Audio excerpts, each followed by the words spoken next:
अक्सर पेरेंट्स को नहीं पता होता बच्चों को किताबें पढ़ानी है तो कौन सी पढ़ाएं। तो this is a wonderful book and this publication is very nice.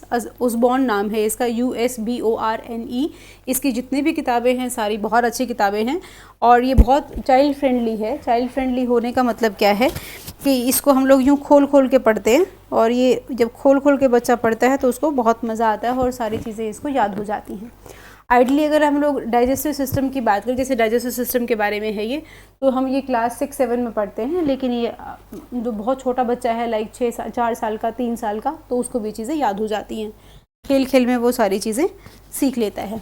ये है रेस्पिरेटरी सिस्टम, ये है सर्कुलेटरी सिस्टम और ये है हमारी मसल्स के बारे में और बोन्स के बारे में, और ये हमारा ईयर का सिस्टम कैसे काम करता है और ये हमारी सेंसेस हैं।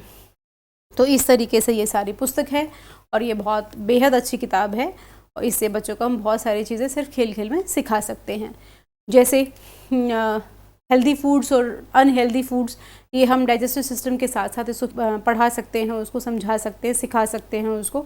इसके अलावा पोल्यूशन क्या है वो हम रेस्पिरेटरी सिस्टम के साथ साथ सिखा सकते हैं।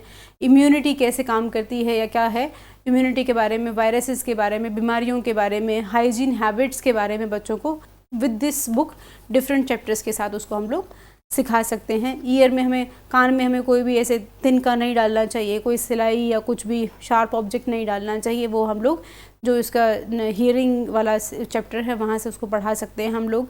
हमारे लिगामेंट्स क्या होते हैं, बोन्स क्या हैं, मसल्स क्या हैं, दौड़ना भागना क्यों इम्पॉर्टेंट होता है, या फिर हम बोलें कि हेल्दी खाना या फिर दूध इम्पॉर्टेंट क्यों है, या फिर हम एक्सरसाइज इम्पॉर्टेंट क्यों है। तो ये सारी चीज़ें हम जितनी भी आपको अपने एक्सपोज़र के हिसाब से या अपने ज्ञान के हिसाब से या अपने एक्सपीरियंस के हिसाब से उसको हम अलग अलग चैप्टर्स के साथ जोड़ के हम बच्चे को सिखा सकते हैं।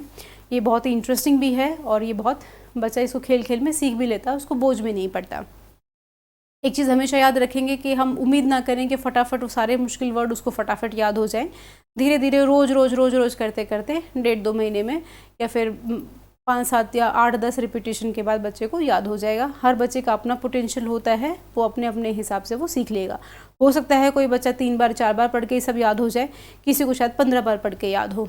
तो इसलिए हम लोग कंपेयर नहीं करें, हम बस अपने हिसाब से करवाते रहें।